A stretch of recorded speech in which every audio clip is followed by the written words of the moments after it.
Good afternoon, everybody. Yes, I'm hosting this solo because my husband forgot ice. He also had his computer on mute and we couldn't hear Steven for 15 minutes just to keep y'all up to date. Her husband's a retard. I'm Kat, by the way. I'm JD, owner of Southpaw Laser Concepts and the founder of Southpaw's Tales from the Barstool.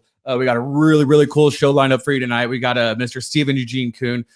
He's been somebody I've looked up to for almost 4 years now. It's really an honor to bring him on. He is a brilliant businessman, and we are not going to fucking talk business tonight. It's going to be anything but. We're going to see how deep we can go in his underwear drawer. That's what's going to happen. Whoa. Yeah. My parents haven't logged in yet. I hope not. Speaking of which, when you log in, please make sure you go to StreamYard.com/Facebook and give StreamYard permission to see your name. They're not going to do anything else with your Facebook account with the exception of seeing your name so that we can see who's making comments when they go. So we're going to go ahead and get started. I'm going to get the drink for the night started. Tonight we're drinking Moscow Mules, which have to be made in these nice little cool copper mugs here. That's right. That's the only reason I wanted that. And I've heard people talk about drinking them. I've never actually tried one. So all of these drinks we've done thus far have been brand new. So I hadn't had an old fashioned prior to last week. And then this week, Moscow Mules. So Moscow, oh my God. What? I haven't even started drinking yet. So we did not pregame today, by the way, people. Okay, I just got home from work, and I don't know what JD's excuse is. I didn't pregame. That's my excuse. So Moscow Mule is based with vodka. We're doing some Tito's, which is made right here in Texas. It starts off with 1.5 ounces. Or ish. 1.5 ounces-ish. You'll put your vodka in there. It's supposed to be 1/6 ounce of lime, but I am not going to measure out lime. I'm going to do this. Okay, that looks like about enough. Okay, that looks like about enough. Yep. Perfect. You are a scientist. It's okay. Now math is racist. So the fact that JD isn't measuring is actually very politically correct right now. So you're welcome, people. We're anti-racist. Next step is going to be 4 ounces of ginger beer. This bottle is 6.8 fluid ounces, so I'm going to go roughly less or more than half of it. Less or more? Not exactly half. It's all scientifical.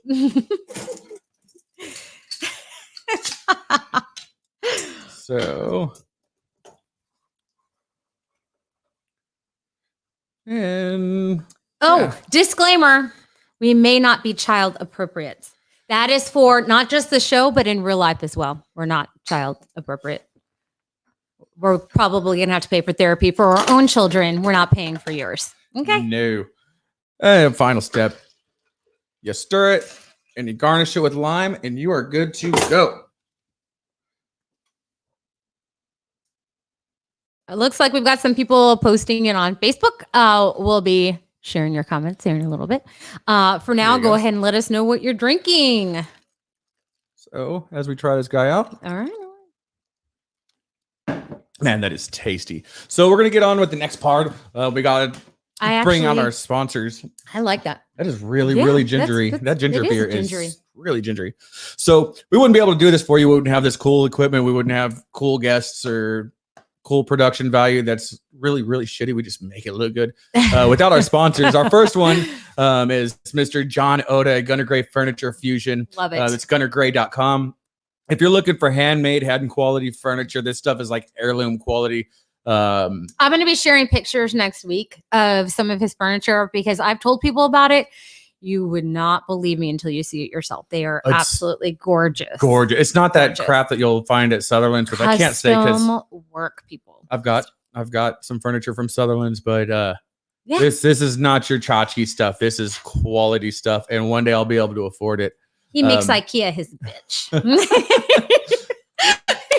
The next one, I'm actually really excited for Carrie over at Soldier Girl Coffee Company to have sponsored us. She's a female veteran. Thank you for your service. This is a CBD infused coffee. It's the THC-free CBD. I'm actually getting a bag of it in a couple of days. I cannot wait. She's doing her virtual launch. We get a bag of it because you are sharing it. Maybe.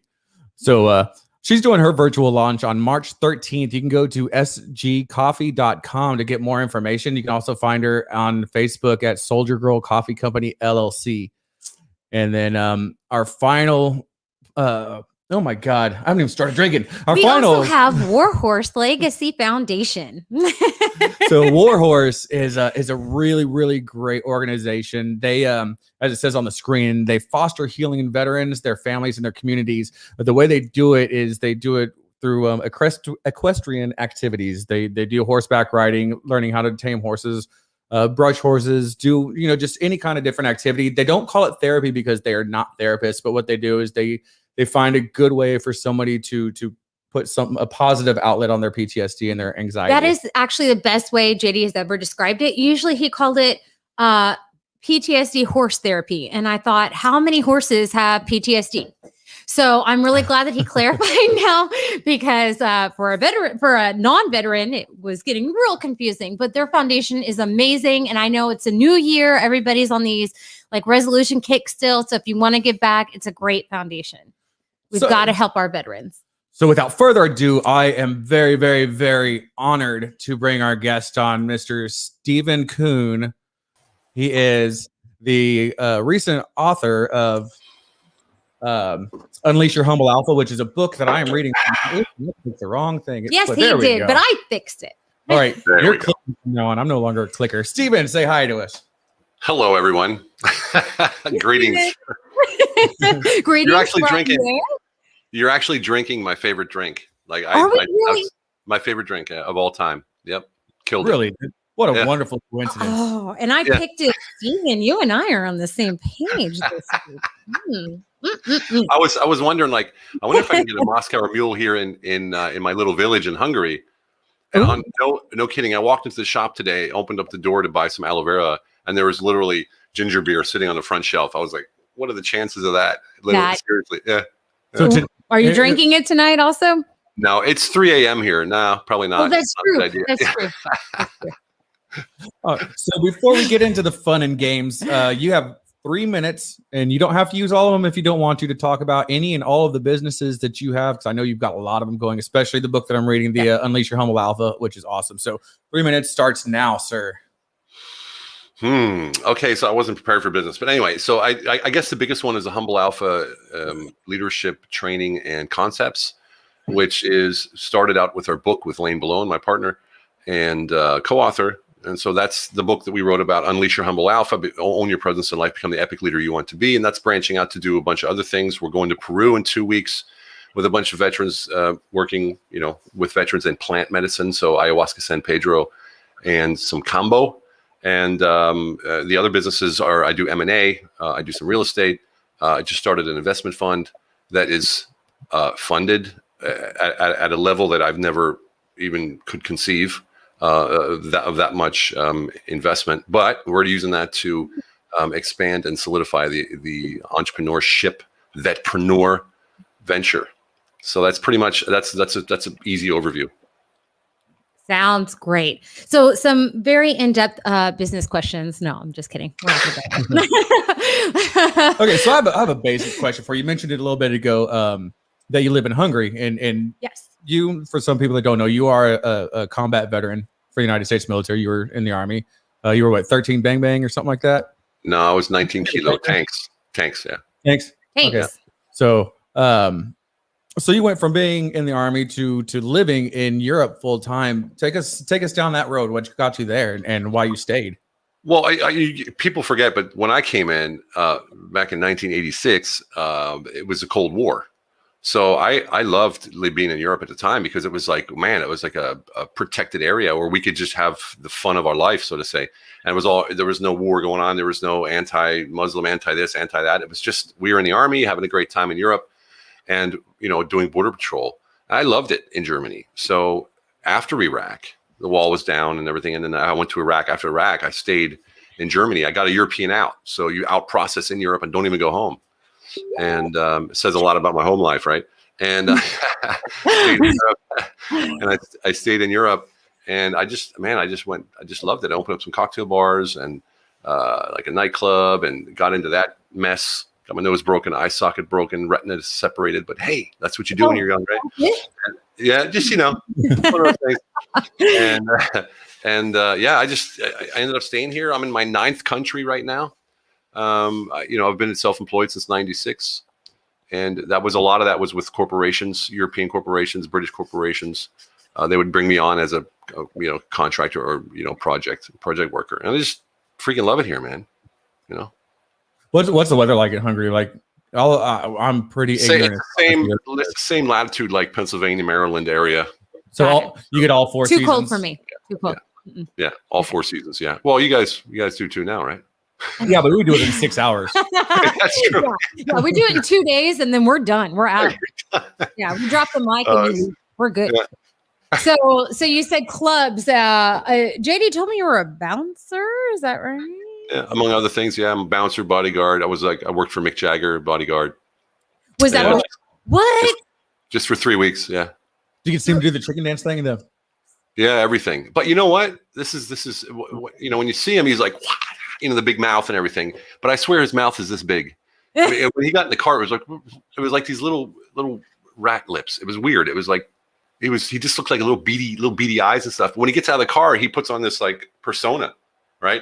He got out of the car and he's like this big person. And he gets back in the car, he sits on his hands and I was all nervous and everything, And I've always been sort of a dork.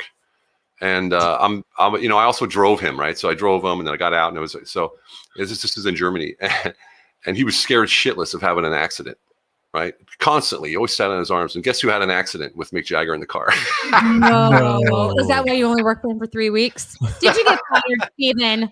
No, but this is a cool thing. No, it was only 3. It was a 3-week tour, and so his bodyguard stayed in the UK because he hurt his back. So I just walked up to him and said, "I'm your new bodyguard." Anyway, so what happened? They switched me out, and I took over for Ron Wood. And Ron's like, "Oi, mate!" Like he was just like slow and cool and easy. Didn't need me. I just hung around. The only difference is I got a $400 a day tip from Mick. Wow! And what year is this? 98. Holy crap! So because $400 is a lot right now, but $400 is a lot back then. Oh yeah. So Wade asked, "Will you have moves like Jagger?" Yeah, I moved I helped Jagger move like Jagger, actually. Yeah. Oh, you taught him those moves. Oh, see, now all the secrets are coming out. In '98, Jagger had to have been at least 112 at the time. So yeah. Help moving anything. He was young back then. He was young. Yeah. No, but it was funny because in the car after the concert, you pull right up to the stage in the back. He'd get in the car, strip buck naked. We had paper plates of rice and corn, and he'd be eating like this, buck naked, while his assistant Alan would like dry him off and and then dress him and shit. It was surreal. Wow. If it would have been the days of social media, I'd have had pictures of naked Mick Jagger to show you. But 1998 wasn't that far, so unfortunately, I have to disappoint you. Darn. After seeing the Dancing in the Street with him and Bowie, that honestly doesn't surprise me because there are some very ambiguous acts that happen in that music video. But I gotta say, on the list of like the top 100 things I want to see in my life, that's like 2 million. So we're good. The tabloid effect would have been pretty good, but yeah. So is being a bouncer, was that like the worst job, or what's the worst job you had? Oh my God, no. Being a bouncer is the best job because I was the anti-bouncer.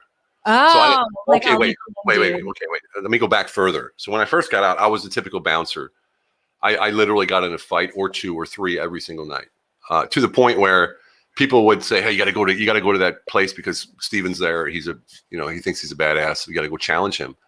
And I got challenged every night. And I mean, it was when it was in Berlin, and we had all forces there. So we had the Brits, the Russians, the Americans, and the French.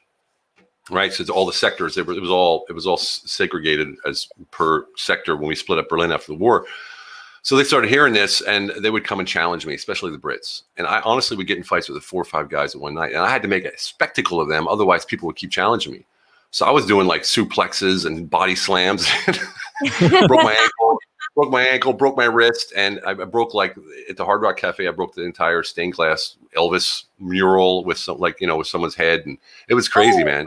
Oh yeah, it was crazy. No. It got so bad. You got to realize I was big then, So, because when I got out of the Army, I started pumping like crazy. So I was like, I'm 6'4", and I was probably almost 300 pounds. And it was like, it wasn't solid muscle, but it was enough to look like it was solid muscle. So let me get this straight. Let me see if I'm hearing this correctly, because I am a female. Having a job where you got in a fight every night was your best job? No, I said them to back up. Then I stopped that because I couldn't stand the fighting anymore. I literally fought like I would actually fight for money. Like they would actually challenge me. I'd fight for money, and I had so much rage. No, I can hear his brain. I had so much rage that I sort of had to stop because it was going too far. Like I was like ready to really kill somebody, and so I stopped and got into other stuff, yada yada. And then years later, when I was 40, I went back into the club scene, but I did it differently. I would stand in a suit and tie in front of the bouncer guys, the big bouncer guys. And I would just, hey, welcome. How you doing? What's going on? Yes. I'd sing Elvis and I'd dance around and I'd bring people to the front. And I turned that club into like this sort of famous spot because like, here's this guy. At the time I had an MBA. I was a best-selling author in Germany. I was on German TV. And then there I was standing in front of a club and they're like, what the hell are you doing? Like, what, my friends were like, Steven, oh my God, what are you, like, hey, buddy, what's up? Let's go up. I'm like, no, I work here. You work here? What? They were super embarrassed. Yeah. I was like, nice friend. See ya. And it was the best. It was the best job because I got to meet people where they were. Right. They weren't trying to impress or sell or buy or whatever. They were just there, And I had the best time. Met some really, really good people that turned into friends. I had a lot of fun too, if you know what I mean. So. Well, I gotta say that's why this is awesome. The Tales from the Barstool, because basically, the Barstool, being at a bar, sitting there talking, it's like the great equalizer. Yeah. No matter where you came from or how much money you make, if you're sitting at a bar, you don't know the person next to you. You strike up a conversation. You've got a friend for life. It's happened to us more than one occasion. So, yeah, and it really was. It was, to this day, people still know me as that guy. It's funny when I go to Berlin, like, hey, I remember you. Yeah. So Wade brought up Roadhouse, so I have to ask. And on your best days, and in Swayze's best days in the UFC cage, could you who take wins? him? Oh, he has no chance. in my best days, he wouldn't have a chance. I would smother him with my size. I would literally just do bear hugs, pick him up by the neck and the belt, and just literally. I mean, I was that raged. I was raged. I mean, I would pick guys up in the bar stool. I'd pick up the bar stool like this and their neck, and then let go of their neck and flip the bar stool back. I mean, that's how crazy I was. Oh my gosh. So you're an identical twin, right? Yeah. Okay. Is he the same height and physique and everything that you have? He's as big as I am, yeah, but he's I think he's like this much taller, like half an inch taller. But he's a banker and sort of, in that world. So he never got into the down and dirty. Oh, he has a desk job. Yeah. It. Steven has a desk job now too. Well, now not always. We're learning. My desk. Because what he the says, world is your desk, honey. The world is your desk. Well, you know what it's all about. Quality of life. If you've ever seen any of his lives or any of his videos that he does, he ends it. That's his tagline: quality of life. 600 hours a day. 609 or 10 videos. Crazy. I'm living on a diet right now. There is no quality of life. Oh, but I dream about garlic bread. It's really sexy. She does. She wakes me up, licking me, and I'm thinking I'm going to get some. She's like, I waited until freaking 19 minutes into this bring up sex. So you're welcome. I am really surprised it took that long. She's licking me. I'm thinking I'm going to. Oh my God. Wow. That's hilarious, man. No, it was a good time. It was a good time being on the door. But, it leads to so many things. And what people forget is like when you meet people there, you're going to meet them somewhere else too. You meet people at their worst. So they're drunk, they're getting kicked out or whatever. And then you see them later, it was the freaking mayor or it was, whoever, right? And you're like, hey, I know you. So you meet them at your place, at your comfort zone, not in their comfort zone. And so I made friends, man, like all the way up. I would say from mafia to mayor. Of course, the mafia weren't my friends, but yeah. To this day, Kat will deny it. But when we first started dating, I met her the day I got home, got out of the service, and she was working behind the bar. And that is true. Started dating her and started working in that bar as well. And I worked under her in more than one way. Every way possible. She used to pick fights. He literally filled all of my slots I had open. Oh, God. Holy shit. But she denies it. But probably for the first year and a half we were together, she used to pick fights for me just to watch me fight. And I used to love fighting, but it got to a point win or lose, it fucking hurts. Time out. Yeah. JD had just gotten out of the military. I started dating a very broken, very angry, very hot JD. And unfortunately, I had come out of some pretty gnarly relationships. So I was a very broken, very angry cat. So his anger and my anger formed a very perfect harmony. So he liked the drama and he liked the crazy. Yeah. So, and it worked. We'd have gotten along because I was the same way. I would just walk in like, who's next? Like, I brought him home and my parents were like, oh, fuck no. No. Next. The first time I met her parents, and to backtrack a little bit, her folks are small town country people, Catholic, hell-bent Catholic. She was raised on a 150-acre cattle ranch. I was. Mm-hmm. Yeah, I'm very Southern. Yeah. I have birthed cattle. Come on, people. I've mended fences. I baled hay. I am Southern. And first time I met her, I lived on a farm for 4 years as a kid. Nice. Yeah. You know how hard I had an 8-inch mohawk. Yeah. I had piercings both everywhere. my eyebrows pierced, my Tattoos. septum, my tongue, my labret, big old holes in my ears, wearing a wife beater, and God, I can't believe I'm admitting this to where it can be public domain, but I wore Jinkos. He really did. What? Jinkos, those really big baggy broad, jeans. Oh, yeah. At the tail end of the 90s. Yeah, I think I was probably the last person to stop wearing them. That's hilarious. That's hilarious. Everything I've ever done, that is the most embarrassing thing.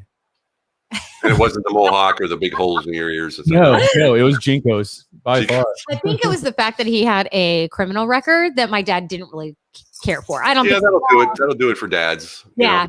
I mean, I'm his youngest, so I came home with this. Literally, my brother-in-law went to basic training with JD. He flew from Japan. I don't know if Isaac's on here. He flew from Japan to visit family. No, he went straight to the bar I worked at with JD to talk me out of dating him.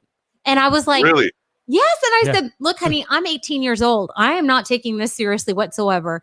And now we've been married for 18 years. How old were you? I was 18. He was 23. Okay, yeah. I met my wife. Here we go. Okay, here we go. I walked into so I'm a turnaround business guy. I walked into a 3-month gig in Budapest. Walked in the front door, and there was this woman there. I was like, oh my God, like this woman is like the hottest woman I've ever seen. And I went up to her and I'm like, wow, you're the most beautiful woman I've ever seen. Turns out I was her boss, right? Turns out she was 20 years old. I was 42. And people were like, Steven, come on, man, she's too young. I'm like, look at her. Are you freaking crazy? Look at her. And then I got to know her. She had her own business and was working. I was like, okay, that's a girl I can get behind right there, or under, or over, or whatever you said. Inside of, whatever. I've tried everything to see which one's better. You have to use a scientific method to figure out what works Okay, best. so I've got to ask, like, everybody has those stories of when they were dating. Like, did you ever make a fool of yourself while y'all were dating? Oh, I still do. I say nothing new there, Give me an example. Come on, Steven. Work. Well, until her, I was always jealous of, like, the women would make me jealous easily, and now I don't get jealous because she gives me that firm, standing that nothing's, that nothing would ever happen, like, ever. So when a guy looks at her, I'm like, do it, man. Look at her. Yeah, she's hot, isn't she? Like, I'll bust them out. Like, yeah, I agree, kind of thing. But, I always make a fool, like, I'll dance with her in the middle of the street and she'll be like, stop it. We're very conservative, Catholic, and it's called Reform. I guess it's Presbyterian over here, very conservative and very low key. People aren't all extrovert like we Americans are. So whenever she's like a little bit in a bad mood, I'll do like the dance in front of her and stuff in front of everybody else in the mall or in the street or something. She'll be like, stop it. So whatever. But I have no fear of being made a fool of, because you're only a fool if you think you're a fool. So I don't ever think I'm a fool. So whatever happens, and it's fun, and that's life. That's what I do. See, I like JD. that. Yeah, you like that, but I asked you to dance at the Bart Crow concert and you wouldn't dance with me. So I'm just saying, because he was embarrassed because no one else was dancing. Oh, no, Dude, you know what? I'm not a dancer. See me doing it? No.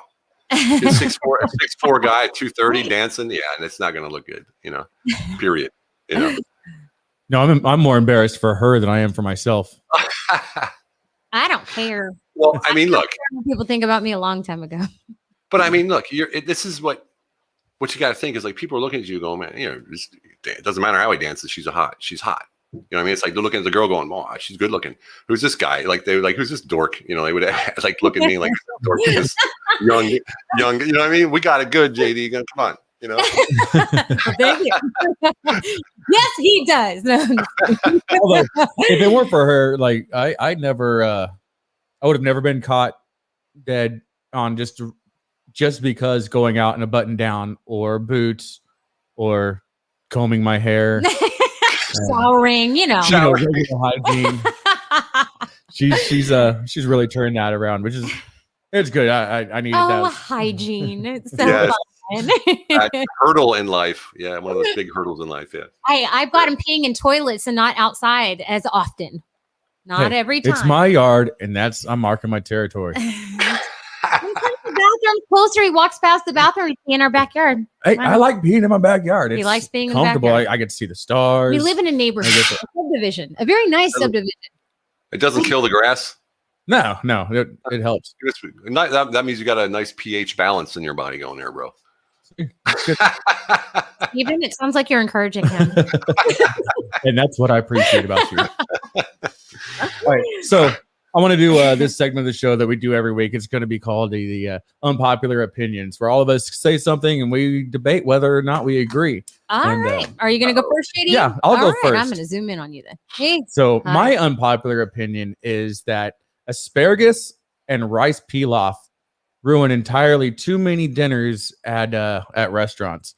Okay. I can't get a good steak at a good restaurant, and I can't get a good fish like salmon or something like that without asparagus. Rice pilaf underneath Okay, it. the rice, all right, I get and that. And asparagus tastes like cat piss dirt. JD likes salmon, but he doesn't want the rice underneath it. So he's a baby. Instead of just saying, hey, can I get it without? He's like, oh, it came with rice again. It's on the menu that it comes with rice. I know, but why don't they offer salmon pairs so well with so many things? Why does it have to be rice everywhere? Yeah. It's a filler. I mean, in the States, it seems like everything's the same in the States when you go out to eat. Doesn't matter what restaurant you go to, it's almost always the same sort of mix like that. Your rice and pilau. And I love asparagus, but in America, I don't think they have white asparagus, do they? No, not that I've seen, but over here, honestly, God, asparagus is like this big and it's that round. I mean, it's like a baseball bat. White asparagus. They have the little green dinky asparagus, but this is like the white asparagus. It is so freaking good. They wrap it in Parma ham. Oh my God, it's some crazy stuff. And then of course you do put salmon with it, but not on it. So Lucy says, I don't like rice either. So thank you for sharing, Lucy. Those of you are watching, you see how it's Facebook user right there. If you go to StreamYard.com/Facebook, give it permission to use your name so that way everybody can see who's talking, or especially I can see who's talking. Exactly. Kat's cheating. She's kind of using her phone over there. She's got the stream. I am an enabler. So she gets to see all the faces. I do not. All I see is Facebook user. All right. So what is your unpopular opinion? My unpopular opinion is I know I'm going to get crap for this because I'm a woman and I know that we're supposed to enjoy like chocolates on Valentine's Day. I don't really care for chocolate. Like I like dark chocolate. That's it. So I'm sorry. I know I'm a traitor to my gender. I don't care. I don't like chocolate. So don't get me chocolate. How dare you assume your gender? I am assuming my gender. I was born with these body parts. I'm owning these body parts. That's how it works. Or not, whatever your is. I don't want to like. I got binges where I go through chocolate. Like I won't eat chocolate for months, and then I'll just grab a whole bar of Milka and dip it in peanut butter and just eat it like that. Oh my God, man! I would go in a diabetic coma. I'm the same way though. I'll go like 5 or 6 months without anything, and then for like 3 weeks, I can't get enough Snickers and Kit Kats and stuff, and then it's like all over again. It's like every Thursday, babe. Like, what are you talking about? Every now and then. Only when I'm on a diet. It feels like months. Oh, I haven't eaten chocolate in weeks. And it's like, babe. So we have kids, so it's always in the house. It's always in the house with the kids. So I'm like, all right, stop this shit. And of course, aunts, uncles, cousins, grandmothers, grandparents, all that. They're always bringing like bags of chocolate over. And so I feel it's my duty to eat it before the kids do because, we don't want them to get sick. So Yeah. Oh, you're such a good dad. It's like going to candy on Halloween. You know, we do it for the kids. It's for the greater good. Thank God they don't have Halloween here. I mean, they have it, but they don't do the trick or treat part. They just dress up and do marches. I can't move No, can't live there. Halloween is our Super Bowl. Like, no, we wouldn't survive. Really? It takes literally between 100 and 150 man hours to set up our front yard for Halloween. True. We have animatronics. We have a haunted house. We have a tour through our front yard. Nope.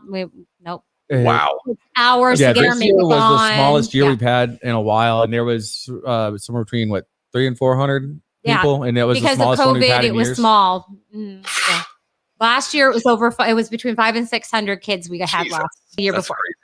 I know, and we love it. That's why we bought a house on the main street of our subdivision, because we wanted that exposure for that one day. That one day. So, Stephen, do you have any unpopular opinions that you can think of off the top of your head? I'm politically correct. No, I don't know. I don't know. I hate screamers. Like, there's that app now, Clubhouse, and I hate it when people don't stay in their lane.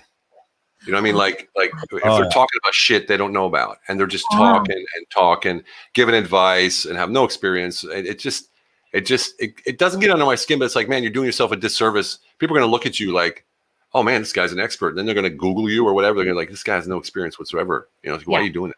That's my unpopular opinion is quit talking about shit you don't know what experience in. If you're inept, stay inept. Own it. That is the most. Own that shit. Own that shit. Oh my God. I'm fucking stupid. I'm sure that's probably it's probably a popular opinion. So I guess that wasn't. I agree with you 100%. However, on the flip side of that coin, you have the exact opposite, where you have the people that suffer from the imposter syndrome, where they are experts, but they refuse to accept it, and they don't deal with it, and don't. It's true. Jump in their lane and just fucking hammer down when they should. How about you correct people when you absolutely know they're wrong? I don't know. But then again, JD likes to watch the world burn, so. I got a gigantic fucking spoon, and I use it every chance I get. Spoon? Metaphorically. Oh, okay. Metaphorically, people. Dude, it's like it's 3:30 in the morning, so I sometimes I don't catch it that quick. Yeah. What? Go to the brand tab. We're getting rid of go to brand on the far right. Oh, got it. Excuse me. And then click this one. Yeah. Got it. Oh, are we doing that right now? No, I don't know. You told me to click on it. I was just gonna have Kat, you're not drinking. What? You're not drinking. You're not drinking. I'm not drinking? Oh. No. So I guess we'll jump into the would you rather. You seem like an expert, Stephen, not inept at all. I'm gonna listen to you. Hey, Lucy, I can see you now. Would you rather have a golden voice or a silver tongue, and why? Ooh. Wow. Well, I guess it'd be a golden voice because that would carry. I don't know. I think people remember songs better than they remember acronyms and sounds and statements. Like if you think of when you're a kid, you can probably remember most of the songs you learned as a kid. If they could teach math like that, I'd be a freaking wizard.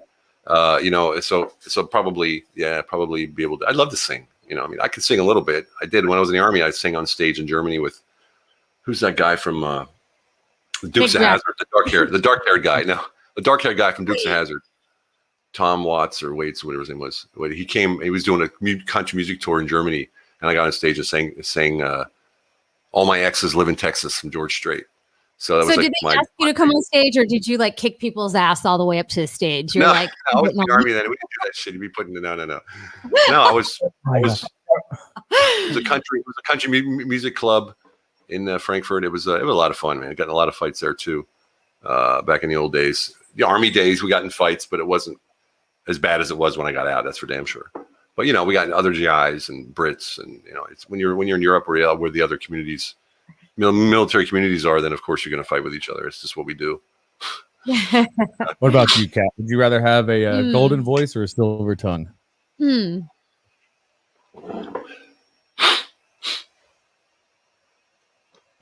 Yeah, huh? I'm stealing my 13-year-old's answer when I asked him this earlier. because it is the Oh, most then go ahead and brilliant answer it. Go ahead ever. and answer it. He said, What'd he say? I will have a silver tongue because then I can use it to tell people that I have a golden voice. And convince them. See that? You can have it all, man. You can have it all.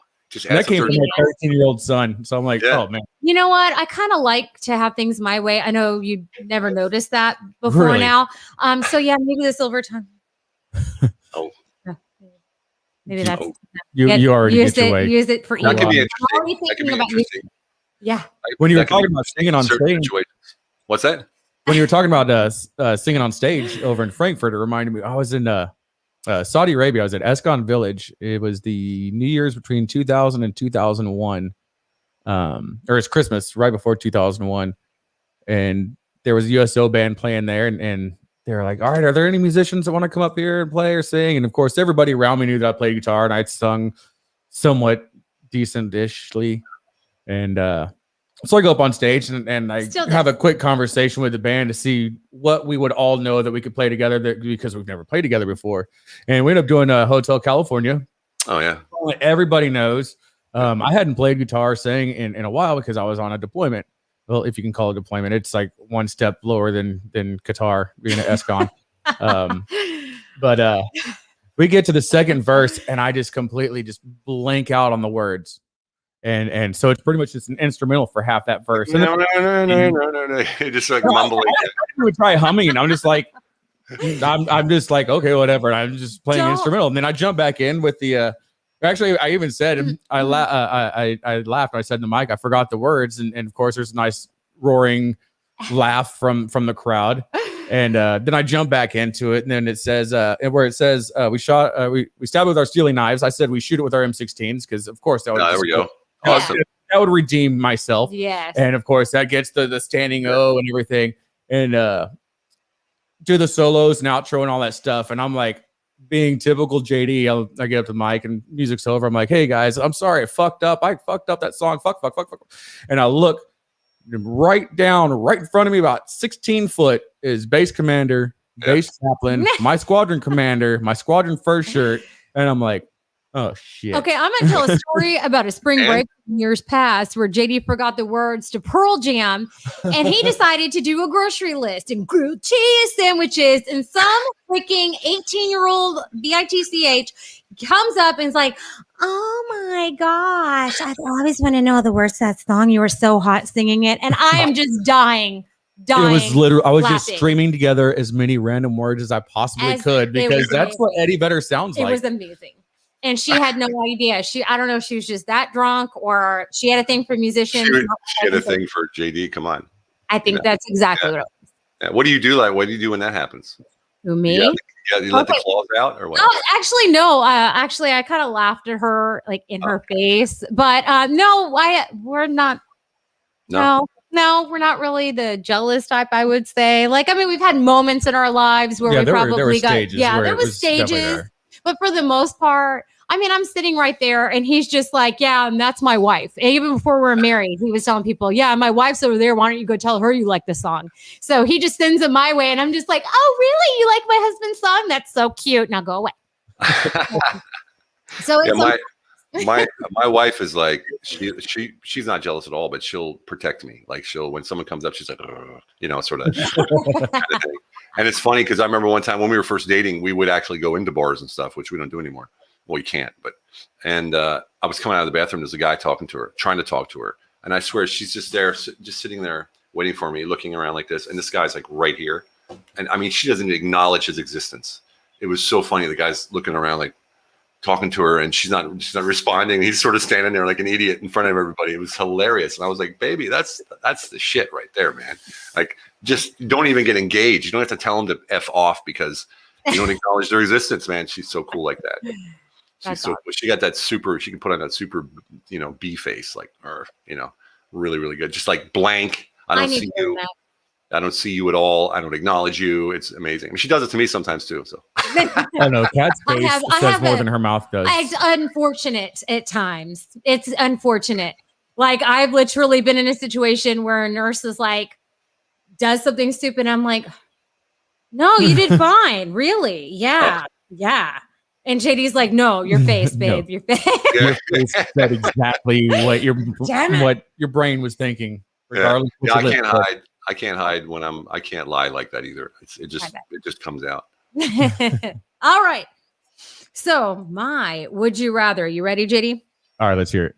Would you rather have universal respect or unlimited power? Universal respect, hands down. Yeah. You Yeah. think so? I don't need power.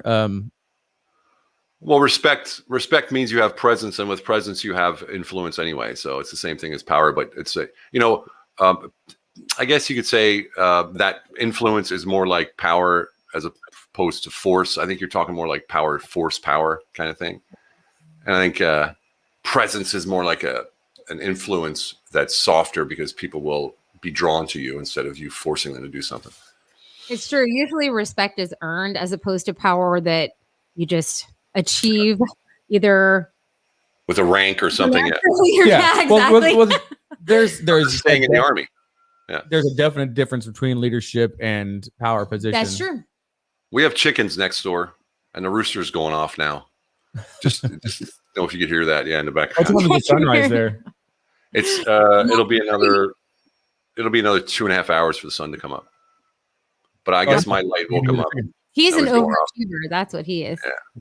Oh man. Which Yeah. is good before Mark o'clock to says work out. power corrupts. That's true. Yes, very, power very on true. so many levels.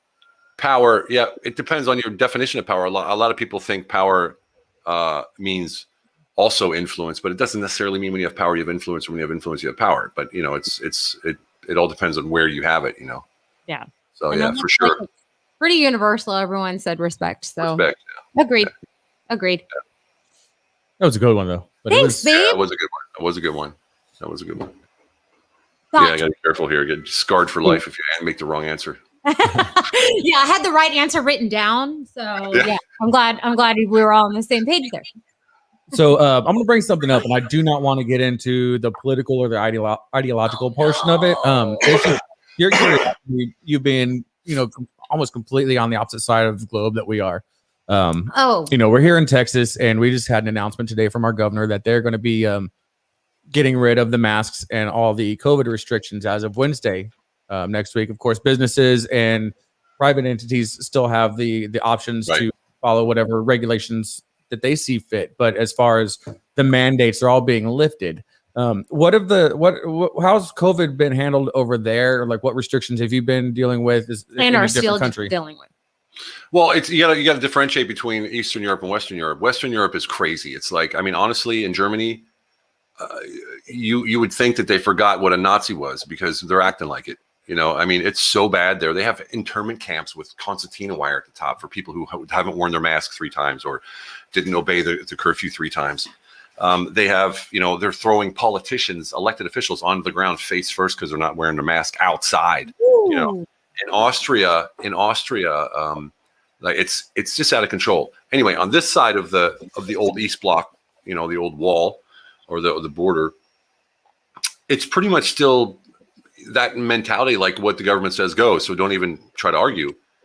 But the government knows that, so they don't have to go so hard. So our first lockdown was until 12 noon. Only 60 people 65 and older could go out of the house to shop or whatever, and we could leave after 12.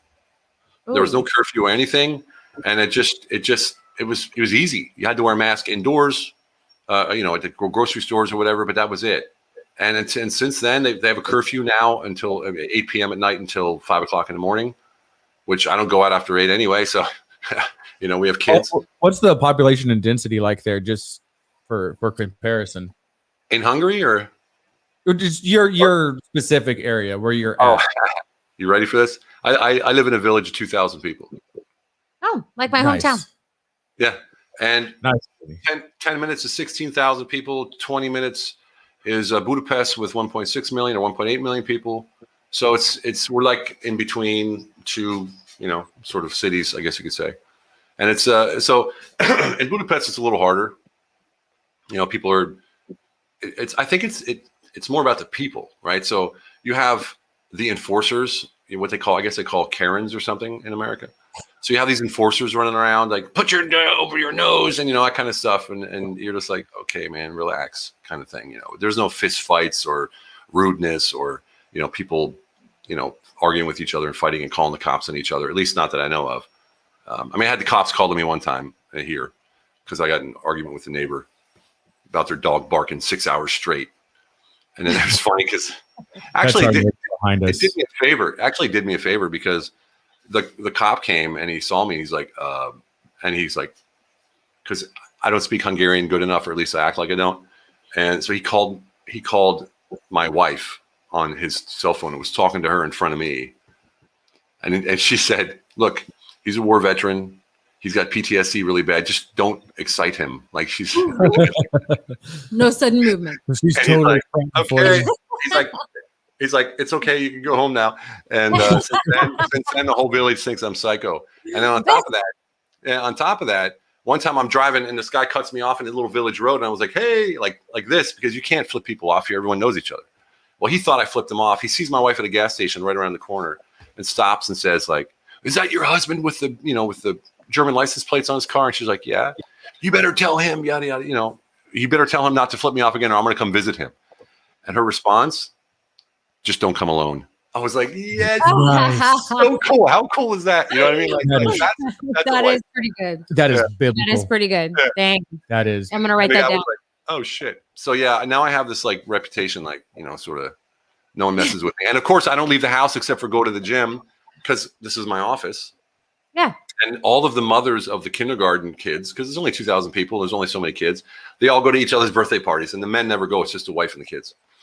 And they keep asking Kata, my wife, what I do. And I said, just don't tell them what I do. It's too hard to explain. And so they all think I'm like a money launderer and mafia. I mean, they just keep making up all these stories. It's hilarious. We just let them roll with it. So everyone just leaves me alone.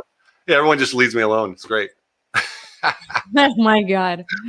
You should start get some big bulk construction trash bags and start carrying them out in the middle of the night. Like just shape it on purpose like a body. On Halloween. Do it on Halloween. You'll get a reaction. Oh man.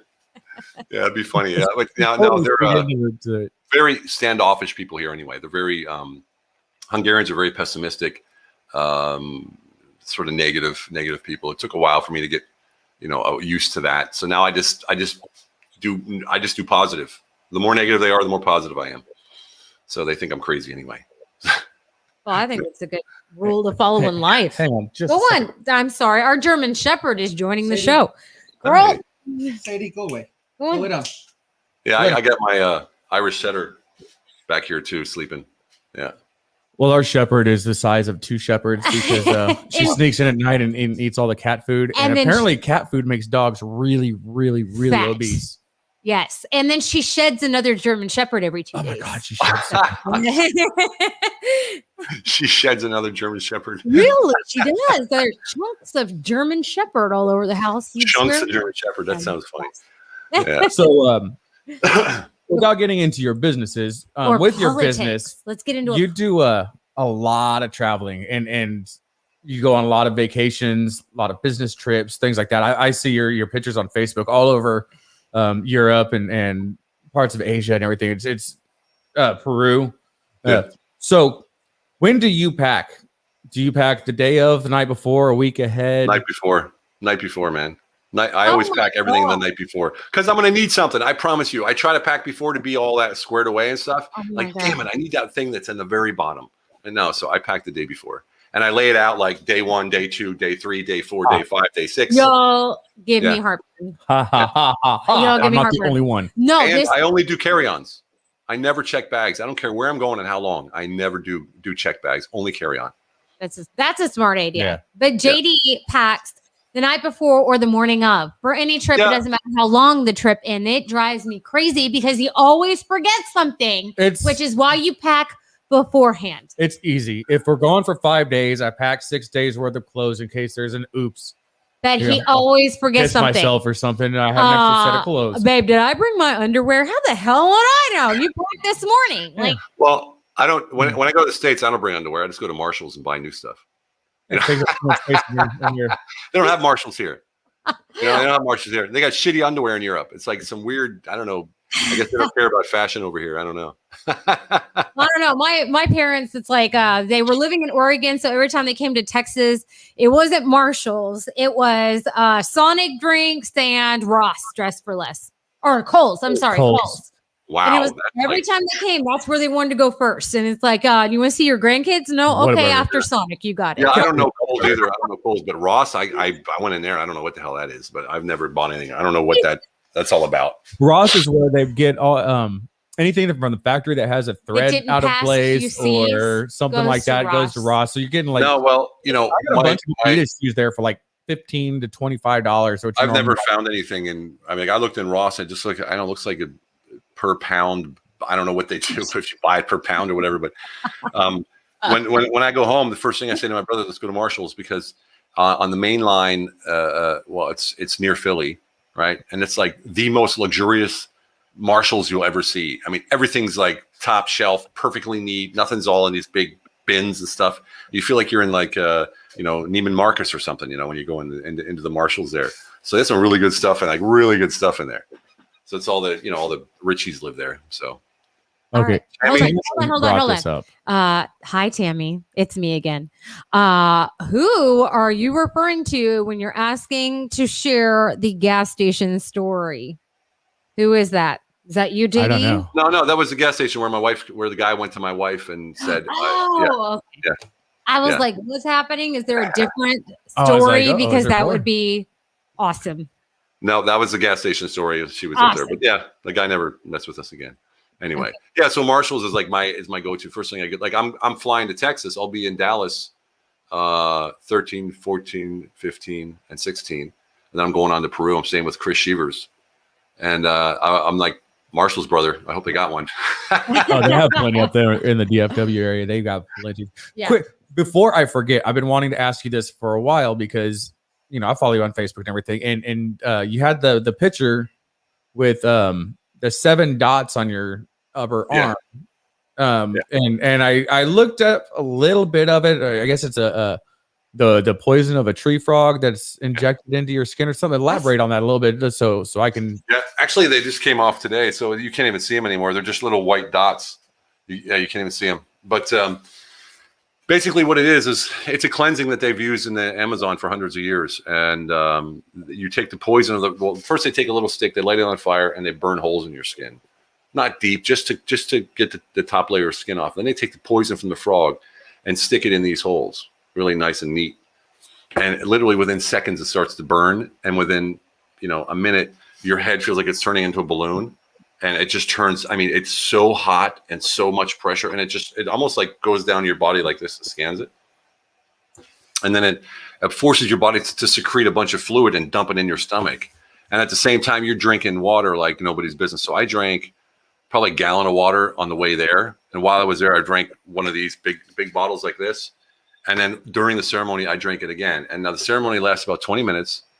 And you purge all of this out then, right? So all of the secretion, it takes all the poison and bacteria and sickness and everything out of your body into your stomach, and you purge it out into a bucket or out the other end. And I was doing both at the same time, and it was brutal. I was like, why the fuck did I do this? Oh my God, it was horrible. And I was like, and then it was over. It was like, boom. And it was incredible. I was like Superman. And it switched off like that. I went from feeling like shit, like I was going to die, to Superman within seconds. It was crazy. And since that day, pure clarity, straight. It's a cleanse. They say if you do it 3 times, you'll be immune to just about anything. Well, it's like Spider-Man, but it's a poisonous tree frog. So we need to get like Frogman shirts made for you or something. That would be awesome. Well, it's called Combo. It's called Combo, Kambo, and it's actually legal in America, and it's legal here, and it's legal in most places. Kambo. It's something that if you want to, it really helped me. Like I feel so with it's obviously a cleansing and it's purging everything in your body. But you said that you have more clarity of mind and everything like that. Is that more of a spiritual portion of it, or is it because of the toxins being removed? It actually helps your mind work better. Yeah, it helps brain fog. It helps your brain fog, helps any stomach issues, or if you have irritable bowel and all that stuff. It literally just flushes it all out. It just It's they call it spiritual, but you don't have any like effects in your head. You're not high or anything like that at all. So it's literally just afterwards, I just felt a clear peace. And man, I felt so calm and so clear, and everything just fell into place. Frogman cap. Yeah. I know. Like, Everything just fell into if place. only I had a hat guy. Yeah. Man, I wish I knew somebody that made hats. That would be so cool. Combo Master. How's that? Combo Master. There you go. We're gonna have to make that happen. Yeah. With a matching shirt from Ginger and David. Yeah. I There did you go. combo, and all I got was this stupid hat. And some scars on my arm. Actually, the scars they stay on your arm. You're very faint, but you can see them. And people make designs around their arms and down their legs because they do it a lot. Some people do it a lot. There's another frog poison that I won't do that actually paralyzes you for a couple minutes. Oh, gee. And I'm like, nah, I don't need that. It's like that puffer fish sushi. Yeah. Oh, what? No. The puffer fish sushi, or it's the fish has a neurotoxin in it that paralyzes you. That's also used to simulate death in certain places. But if the fish is cut Are you wrong, it talking can about, actually like, kill you. Tetrodotoxin or something? Yeah. Where it simulates death. No, we're not doing that. And why do people eat It that? Why makes would sushi people out of take it. a chance? There's very few places that it's actually legal to do anymore because it's so dangerous to do. If it's cut wrong, it'll kill you. Why would you even try? Who knows? Because people are dumb. Jeez. Lucy says she knows a guy. He sounds hot. Hook me up with him. Yeah, me too. Jesus, why do people do that shit? Eating puffish. God, hey, honey, this could kill you. Bon appetit. It's like anytime somebody gets a bite of something that's absolutely horrible, they're like, "Hey, this tastes like shit. Here, Take a try bite." it. Try it. Yeah. My fart really stinks. Let me lock the car windows. I hate when you do that. You do that. Oh. You torture me and the kids with your. Wait, hey, what did I tell y'all 2 episodes ago? Justifiable homicide. It goes through my brain every time he says things like that. A judge will understand.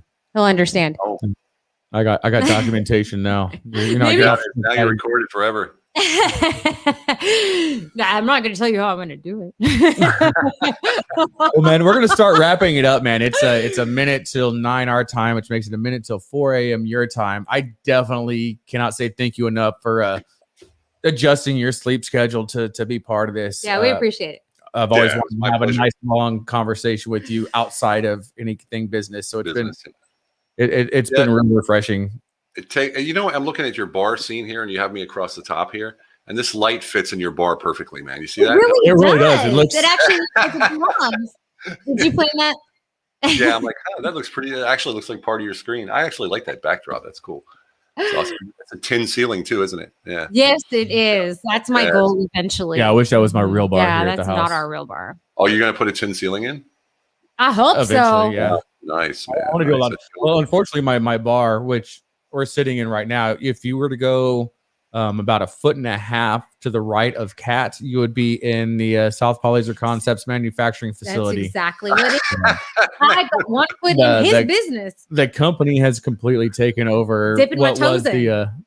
the bar, common social area in the house. It's true. Well, you But, can drink and work at the same time. I guess you don't want to do that probably, but yeah. Okay. I get it. never His ever boss do is that. an asshole. So I never can drink. imagine. I can't imagine a veteran drinking and work. No. No, I actually don't.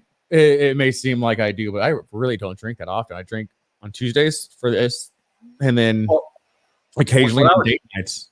When I was working in Germany, and when I first got there, lunchtime you had beer, like it was normal. They literally, and every morning, because I had a construction contracting job or company, and the guys would come to work with cases of beer. Like each day, one guy would bring a case, and it was like round robin. And at lunch, you sit there and drink beer. It was like drinking. It's the same thing in France. They drink wine. We're moving to Germany. It's a running joke in our hospital that someone has a margarita machine in their locker. We just haven't found which locker it is yet. So, medical Margarita field, machine. we're What do you not. do in the really- hospital? You a nurse? I am a respiratory therapist. Oh, So I'm a nurse for the heart and lungs, so basically. you wear a doctor's get up? I wear scrubs and 2 Wow. masks thanks to coronavirus. So yeah, at all times. 2 masks. You doing the Fauci thing? 3 masks? We're required to wear an N95 with a surgical mask over it. Wow, that is weird. Don't ask. I don't make the rules. So I it just goes abide by them. from 95% of the particulates to 95.8%. It goes to Ish. I don't know, but especially since we have to wear the mask multiple days because we're short on supply. Yeah. So there you go. So. That's crazy. Yeah, I was looking at masks for travel because I have to. There's my dog. Hello. Oh, You're famous. Look at you. Oh, what a break. So, Wait, calm down. Calm down. Like, oh, he's paying attention to me. Yeah, no. Wow, calm down. Shh. Wow, what the heck's up with you? well, now we know who the alpha is. So. Oh man, yeah, not humble. Yeah. Well, but we're gonna wrap it up. We're gonna let you deal with your dog and get back to sleep. I know you've I couldn't even imagine taking a nap and waking up that early. Fuck that. You're a way better man than I am. And Wow, man, it's worth it. It's definitely worth it. I always wanted to just have a conversation with you guys. I get to meet your wife. That's cool. Now the family's expanded, so we're good. Gladly. Well, I'm glad to finally talk to you. JD talks about you not incessantly, like he doesn't want to smell your crotch or anything. Nothing weird like that. But just your collar. But he definitely wants to shake your hand and have some beers with you eventually, which is how far are you from Dallas? It's pretty about an far. 8-hour drive. Pretty far. Oh, Jesus, It's man. no, Texas. from here it's probably 9 hours from here. Yeah, probably. No. Yeah. Texas is gigantic. Yeah. And that's funny when you think about that. 8 hours, I'm in I could be in 10 countries. Oh, I bet. Yeah. Yeah. Yeah, I believe that. Yeah. I mean, 8 hours, I could be anywhere basically in Europe in 8 hours. You know how terrifying of a thought that is? I could be anywhere in 8 hours. Just make sure that Chris takes you to a Buc-ee's while you're in Texas. Yes, go to Buc-ee's. It's like the super mall of gas Buc-ee's. stations. Just ask Chris; he'll know. Buc-ee's. I'll is a- forget it, but and Chris, it's- if you're watching, remind us to go to Buc-ee's. Buc-ee's. Everybody and comment get about beaver nuggets. Buc-ee's. Beaver nuggets from Beaver Buc-ee's. nuggets. Yes. What the hell are beaver nuggets? Oh, they're Nuggets are caramel tasty. crusted Oh, yeah. heaven. I don't know. There's caramel on it. If you like caramel, you'll love them. I thought it was like chopped up beaver made into chicken nuggets. If it is, I like beaver. It's just really good. I love me some beaver. Yeah, because that wasn't inappropriate. You guys, This is actually probably the most appropriate show we've done thus far. Me and beaver, we got this. They really do. you're lighting up some men right now, but I tell you, oh Yeah. man, that's hilarious. Before I married JD, it could have gone either way. Beaver Yeah. or hot dogs. But, yeah. Oh my God, we're never gonna wrap this up. It's too fucking fun. It's just now getting good. What are you talking about? The best test at the end, people. Buc-ee's. Yes, Lucy. I don't know if everybody else is cool with it. Steven, you can just call. You say when we finish. It's your sleep schedule. We're No, good, man. No, it's I like the flow we're getting into now. That's always good. Start having a good conversation like that.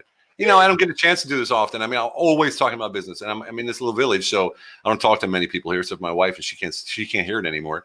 So and I get on podcasts. It's always the same thing. Where are you from? What have you done? What's the book? And it's good to just have a conversation, just to chat, have a good time. Oh, you wrote books? I'm just kidding. I'm just playing. Oh shit! Do you want to stay longer? It's completely up to you. I'll run it as long as you want. Chat a To little stay. more. We got to get to another minute, a couple minutes, 15 minutes or whatever. Yeah, I'm good. Okay. Since you brought up other interviews, especially about business stuff, what is the dumbest question you've gotten from a business interview? Good one. They always want to talk about the war, right? Because that gives credibility. I have a war guy on my podcast, and I said, look, there was a young guy. I said, whatever you do, don't ask if I killed anybody or anything stupid like that. First question.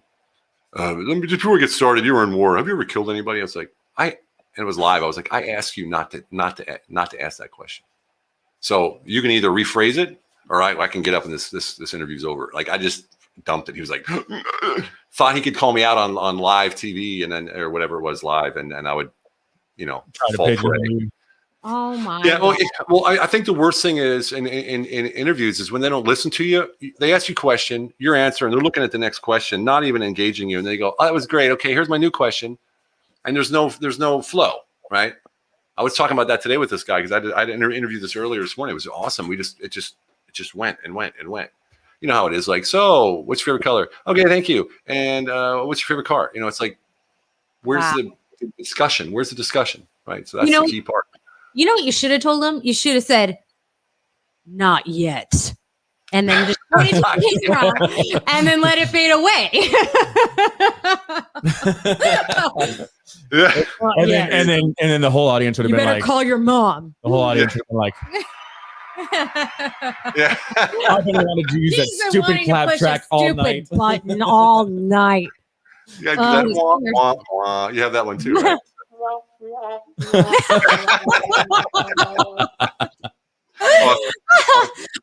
Lucy wants to know now. Lucy wants to know, what is your favorite car? Oh, my favorite car, it's got to be like a 68 Chevy Chevelle. I had one when I was in high school. That's my first favorite car. The second car I had when I was in Germany as a soldier, as a private, I had a Porsche 914. And well, it was back when I think the dollar got like 3 or 4 D-Mark, Deutschmark, which was a currency. So for every dollar you got 3 Deutschmark, and this thing cost me like $2,000 to buy this car.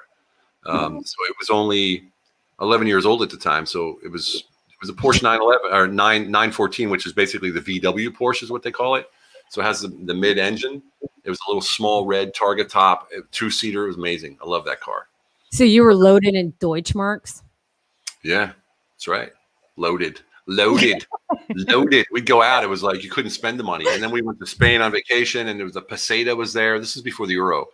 And I remember we were on vacation. I had to like hide money behind frames under carpets and stuff. I had so much money because I didn't know, well, let me do $500. And it was like enough to live in Spain in a 4-star hotel for God knows how long. And I was with the other soldiers, and it was just, I was buying gifts for random people because I just had so much like this paper money. And it was crazy. So with the various European monies and everywhere that you've been in Europe, and I'm sure that over time you've become more accustomed to all the different values of monies and traditions and customs everywhere. With you being an American accent, everything like that, has there been occasions where people have tried to rip you off or take advantage of you because you are American, even though you know exactly what something's worth and you know what the value is? Oh yeah, I was in Turkey a long time ago, and I ordered a fresh pressed orange juice. It was like this little glass, like a little cocktail, a long drink glass, and 65 Mustang, nice. And I was sitting with my Turkish friend and her brother, and this guy said, "Okay, in Turkish that'll be like $12 or whatever it was." I was like, "What are you, nuts?" And my friend said to him in Turkish, "Hey, come on, we're Turkish," and she's like. And the guy said, "Don't worry about it. The foreigner will pay for it anyway. They don't know what the cost is, like that." And then she told me, and I was like, "What are you, stupid? I'm not paying this." And he's like, "You have to pay." And her brother like got up and basically made him understand that I wasn't going to pay in a physical way. He literally chased him. I think he chased him like a mile through the market trying to catch him. Yeah, I was like, I'm just beat the shit out of him. My ex had a 67. I got pissed one night and was leaving back. There was, That's I didn't come home for a couple of days. Hello, Jennifer. Hello again. She said, Jennifer, "My ex had a 67. 67." Yeah, that's 67 was the last year that they had that style. That was 67 was the last year they had that style. They came up with a new style in 68. Yeah. Oh man, I can imagine. Yeah, my car was my everything in high school. But that Porsche, it was a nice little, wannabe sports car. But I'm probably gonna buy one if I ever get around to it. They run like, I think if you want one that's fully restored, it's like 20-30K right now. So for a collector's car, you drive twice a year. I'm not sure if I want to ever do that, but we'll see. Depends on what's happening. 69 GTO Judge Racing Orange. Oh my God, I would do some really, really shady shit for that car. He really would. That or the 70 Charger from Vanishing Point with Steve McQueen. Oh yeah. Charger. Oh my God, that thing was a sexy car. Doesn't that thing have a name? Like it doesn't have like a goat or something. No, the GTO is the GOAT. Yeah, that's what I'm saying. But the Charger from Vanishing Point, Yeah, but that doesn't have a name. They called it something. I don't remember. Or am I thinking of Nicolas Cage? Oh yeah, that was when it was it Eleanor, I think, or something like that. Yeah. Eleanor, that was it. Yeah, that's what I'm thinking. That was the 69 fastback Mustang. Mine's But- what a 1949. Oh, you want a 40? She I wants a want 47 Super Deluxe. The old really 48 round heavy coupe. Fleetwood Master. My dad has a 36 right now. He has a 36 Chevy. I don't know. It's bright orange, beautiful car. He loves those old timers. We had 48 Chevy Fleetwood Master. Oh It was called. It was a business coupe, so it had the big pearl steering wheel and had the shifter that you could do with your elbow, out the window on the side, and it had this the giant half globe hubcaps on it. And, yeah, it had the little hubcaps in the middle of the big wheel, right? So it had that little. But it was like full on, like you couldn't see any spokes or anything. It was just Dome. dome in there, just beautiful chrome. Yeah. I fancy myself born in the wrong era. I should have been a 50s, 40s, really 40s girl. So love it. Do you do the Bobby style, with the poodle dress? I used to when I was bigger, when I was curvier girl, I used to pull that off, but I haven't done that in a real long time because I think people realize that I should not have been born in the 40s because I have a mouth on me. So, oh yeah, she is not the stay-at-home vacuum. I don't know anyone I don't know any woman who doesn't wear the hair thing and the poodle dress and that that 50s look. Yeah, it doesn't have a mouth on her. I mean, the whole greaser thing. It kind of goes. Company because I'm definitely a mouthy gal. I blame it on Crybaby, that Johnny Depp flick. It set up a whole generation to be mouthy bitches. Now I feel really unique. Yeah, well, there you go. Greaser. That's right. That's what you call them. That's right. Yeah, I forgot about it. Man, I'm talking to you guys. I'm realizing I'm forgetting my jargon. I've been over here so long. Man, forgetting about all these things. The word greaser. Jesus. That reminds me of that movie Stripes. Someone said they call it a judge. Yeah, that was the GTO judge. That was the judge. That was like the most upgraded version of the GTO you can get. And GTO stands for gas, tires, and oil because that's what you're replacing every other day. That was Brian. Hi, Brian. If you go to StreamYard and give us permission, we can have your name up here too. You are. There you go. Yeah. Because you're a Facebook user. She says, "Oh, well." She says, "You don't have a mouth, Kat. You have a distinct attitude." Hey, it's a persona. Persona is the preferred nomenclature. Sometimes JD wants to strangle me for my distinct attitude. I'm not strangling you per se. I don't have any good euphemisms for it. Physical influence. Yeah, thank you, sir. Physical influence. Ginger and David say all good women have a great vocabulary. Right. Unless that vocabulary involves the word fuck, then fuck isn't good. Shouldn't use fuck. Fuck is a comma. It's punctuation. If I had a nickel for every time we've already used it in this show, I wouldn't need sponsors. Yeah, try to explain that to Europeans because they think when you say fuck, you're swearing at them. Oh, it's like an exclamation point. Well, conversely, in Britain, Ireland, Scotland, cunt is just like dude. But over here in the States, cunt is like the nastiest of nasty words. Mm-hmm. So I mean, it's 6 of one, half dozen of the other as far as curse words go from here. It sounds different in English too. I mean, if they speak, Irish, fucking Irish, you fucking cunt. They talk like that. It's just like that sounds cool. What are you saying? So yeah, you say it in American English to an American. It's like, what did you just say to me? Like, you're dead. Kind of. So yeah, I got really, really, really, really, really hammered on one of my birthdays, and this was probably the worst birthday celebration I ever had. We're bringing this up again. We got in a fight, and I used the C word, and that was like the immediate yeah. Uh-oh. And the needle across the record, it's like things are not going to go well from this point forward, regardless what is said. That was This is years later, and I still make that face when he brings up this story. Thanks, hon. I almost forgave you for it already. Oh, you never forgave me for it. I didn't. Men are gluttons for punishment. We like calling up our mistakes. We keep it real that way. See, that's what I'm doing, babe. I'm keeping it real. Yeah. Is that what you're doing? Yes, that's keeping it real. Is that what the kids are saying now these days? Joseph, Stop using my Cool kids. kids. We're cool kids. God, I Cool hate kids, man. Come on. Yeah. Yeah. My wife remembers shit from like I don't even remember. I mean, when something happens, it happens and I dump it. You know what I mean? Like dump. Just get anything negative, I just dump it out of my brain. And like my wife will just drop this random sort of comment that attaches to a whole, you know what I mean? Like, oh yeah. Look at this. Jennifer says, I love the C word. dang, Jennifer, dang. I don't know how See, I don't know how you mean that. Me again. Well, my problem is I have a traumatic brain injury, and I don't remember a lot of things. And so she tries to bring it up. Shit again. Well, you remember when this? I'm like, no, I really don't remember when that happened. That's So- like you're so full of shit. You only have traumatic brain injury when it's something bad, right? It's so convenient that it's he not forgets my the fault that fucking- there's so many That's why coincidences. I'm here to remember all the stupid shit Joseph Dean does.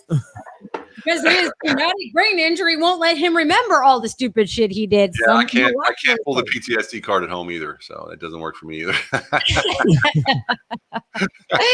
I'm like, you mother Hubbard. He's just like, but he somehow remembers all the good things he does for me. He doesn't remember all the bad things he's done. Well, I like to focus on the We positive. learned that in the army. You only remember the good things.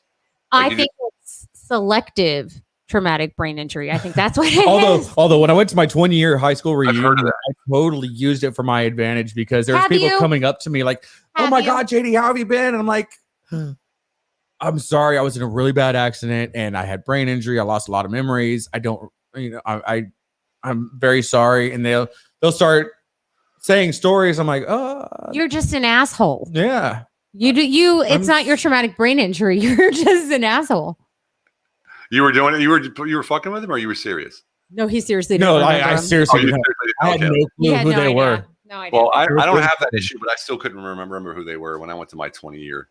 No, I'm pretty sure it was because I'm an asshole that I didn't remember them, but I I had, like- totally used the excuse of the brain I injury. had 70 freaking people in my graduating class. Like, if you don't remember someone, you did it on purpose. Like, it's an insult in my hometown. So there was Dude, like, I was a loser in high school. I didn't have any friends. I didn't remember who these people were. You know, I never hung out with these people or what ran. I had 3 friends in high school. And one of them was my brother. You know, you know what I mean? So like, I don't know who these people were. A lot of them. I mean, I didn't have a lot of close friends, but like I said, I grew up in a tiny ass town. You know, people's tan line by the next morning if they slept with somebody. I mean, it was just that kind of town, which is why I didn't date very often in my hometown. Yeah. you dated Pettis, you dated. I dated every Skidmore. small town near it, though. every 1 or 2A school within 45 minutes. It was Holy shit! It's just that you're making me sound way worse than I actually was. No, but it's that was the typical go thing. on. No, that was the typical thing. Is you never dated in your own high school for all those 1A schools that were around those 2A schools because there was only 8 eligible people, And most of them were related to each other. I wasn't. I didn't. So you had to date I wasn't. outside. That's true. 30, 45 That's true. A minutes lot of them away were related just- to each other. So Jesus. Yeah, I went to high school in Central Pennsylvania. We call it Pennsyltucky, and it's sort of the same. There was a place there called Bald Hills, and it was like that. It was like Deliverance. You know, remember that movie? Is it Yeah. like Amish country, Pennsylvania, or Mennonite Yeah, area? Lancaster, Pennsylvania is Amish. I mean, literally, there's like the names of the towns are like Bird in Hand Hotel, Brass Balls Avenue, Intercourse, Just PA. a brass Intercourse, PA is actually a city. Oh my God, we got to go there. Yeah. It's all a shoe fly pie and Amish farms and stuff. Seriously. I will go to Intercourse, PA, if you promise that we will have intercourse in Intercourse, PA. Otherwise, I'm out. Seal it. You mean it? Well, when I was in boot camp, Yes, right? you You know, they would have mail call, right? And the drill sergeant would always make fun. Okay, Private Coon, there's a letter from Sally, whoever. And I would never get letters from girls because I didn't have any girls when I was in high school. And so I started sending letters to myself from the post office, right? And I would write from Intercourse, PA, Yolanda Williams, and like put hearts and kisses on the back. And this guy would he would be out there all the time. reading, oh, Kuhn's got another one from Intercourse PA from Yolanda. You know, it's like just Well, this one said make you squeal like a pig. Holy. Have you ever seen the movie Deliverance? Burt Reynolds? Yeah. That's what he's talking about. And I'm not going to. JD's sister said I dated a boy from Bishop, Texas. So hey, and her maiden name is Bishop. She made her way around those 1A schools too. Looking at you, sister. I appreciate that. Hey, Kathy, sister of mine, blood relative. Go to StreamYard.com/Facebook and give it permission to use your name so I know it's you commenting. So I don't have to look at my phone right here. I hate looking at my phone if I don't have to. Yeah. Man. And yes, Lucy, he is my asshole. And That's right, man. That's right. Own it. You got to own it. Take ownership of that. That's one thing I've definitely appreciated about you from the first time that I ever had any kind of interaction with you is you do always put your wife out there as far as she's your queen, she's your front, she's your support, she's everything. Yeah. And that's actually I've taken that. I appreciate it. And I'm sure she appreciates it because I've actually tried. Actually, I've put it into action as far as see it right here. Bringing, I can't even explain it in words. Just you bring it. I mean, you guys are doing a show together. My wife, but my wife she gets pissed when I post just a picture of her on social media. She doesn't like social media at all. Doesn't do any of that stuff. Doesn't like it at all. She's only on for her business, and that's it. But I would love to have her on the show. She'd bust me out the whole time for sure. Oh, I'm sure. Hey, Chris Griffith I'm is here. I'm gonna bust JD's balls every show. Chris Griffith just showed up. What's up, Chris? Welcome to the show. It says I have learned that Kat is cooler than JD. Hi, Chris. Welcome to the show. Chris is a great dude. Chris should be a politician. You have got to meet up with Chris when you're up there with the other Chris. Chris, are you? If you're in Dallas, we're having far from DFW. He's in Pottsboro, so awesome. He's not far from there at all. Hey, Kathy, you fixed it. I can see you now. Hi, Kathy. Hi. Yeah, Chris, we're hooking up with Chris Sievers and a couple other people. The DP might be flying down to Dallas as well. That is, if I test negative for COVID when I leave here, who knows? You never know. Oh, nah, you'll be good. So Chris put Kat is funny, y'all. Like really funny. Okay, look, Chris, I appreciate it, but JD thinks anytime someone says I'm funny, they're just saying I'm hot. So will you tell him that I'm actually funny? Because my mom thinks I'm funny, so I have to be funny. Well, you have to choose between. Did you say they're actually saying you're hot? That's what JD keeps saying. I did not say that about you. Yes. I said that about a lot of dudes will say that chicks are funny because they are hot. Maybe I'm just funny. Not you directly. Maybe I'm just funny. Could it be? You could be both. Yeah, she's funny and hot. Yeah, well, I think so. How the fuck do you think I'm married to? Jesus. I got high fucking standards. No, you don't. Thank you, but no. No, you don't. I've seen some of the women you dated before me. I'm pretty sure one was a one-legged stripper. You did not have high standards. Hey, you leave Eileen alone. That's it. I'm out. Eileen, you see word, you can have him. Good Lord. And that is what we call full circle, folks. There we go. Man. Oh, man. Jesus. No, Chris, anytime he gives you a hard time, he's going to say, yeah, she's funny. No, JD doesn't believe I'm funny. He believes that people think I'm just good looking. That's it. He doesn't think I'm funny. He doesn't laugh at my jokes. Well, you're very easy going on camera. That's pretty cool. And I think you guys are doing a great job. I mean, you're actually a little bit more loose or easygoing than JD is.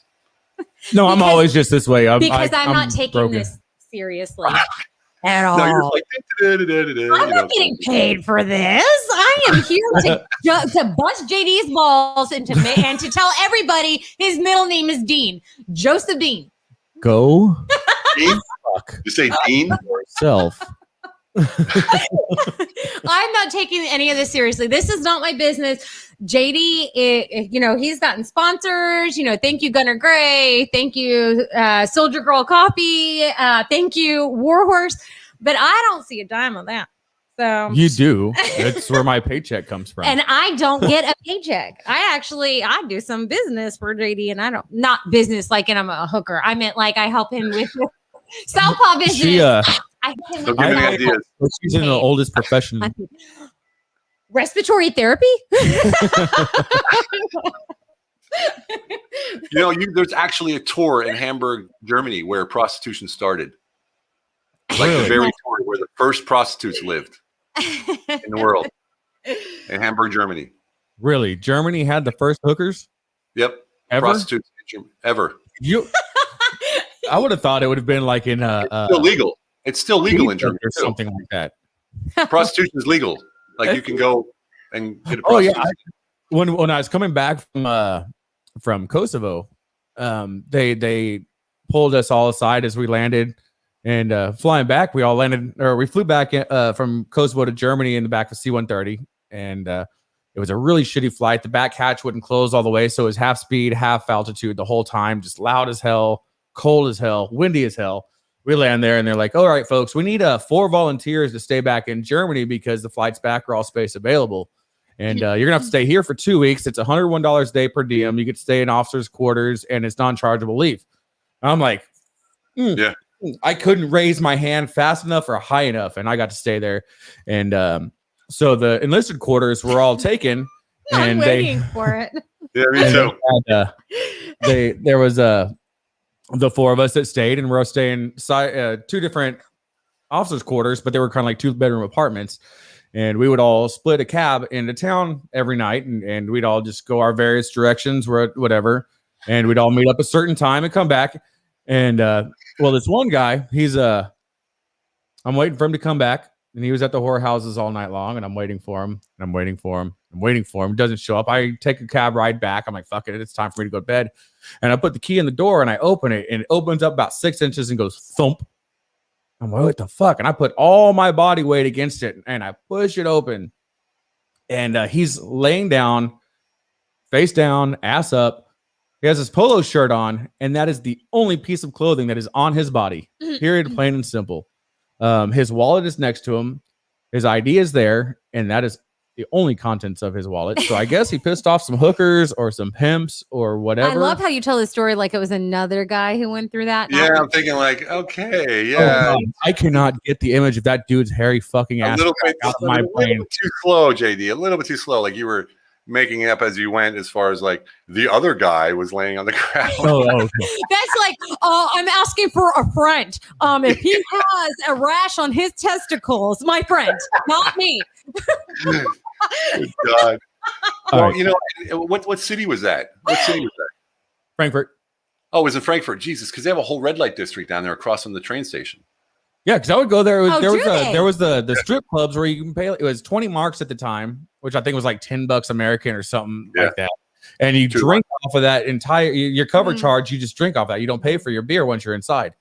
And I'm like, hell yeah, I'll go fucking drink all night. I remember the first. All their alcohol's so high. The first day I was in Germany, it was a Friday, and some of these guys were like, hey, let's go down to Frankfurt. So we took a train. I was outside of Frankfurt, about 45-minute train ride, and that was my first time. And we took a train downtown, and only thing I knew was in German was "Wo sind die Frauen?" Like, where are the women? Right? Oh, good for you, man. Asking all these people, like, excuse me, where are the women? And they're like, what are you talking about? I'm like, women, Frauen. They're like, what are you talking about? I didn't know it was called red light district.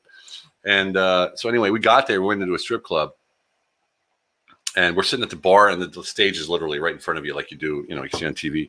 Yeah. And my first time ever, and I had my army jacket on, like Army, U.S. Your Army. first time there, or your first time ever? Yeah. I was 19 years old, man. I didn't know shit, Asking for a friend. So I'm sitting there, and this girl comes and sits in my lap and asks me to buy her a drink. So as they do, whatever. And she was topless, and I was like 19 years old, going like a little crazy. And one of the other girls came up, and they were like teasing her and stuff, and they whipped her. She had a towel around her waist, whipped her towel off, and she had this thing hanging there, man. No.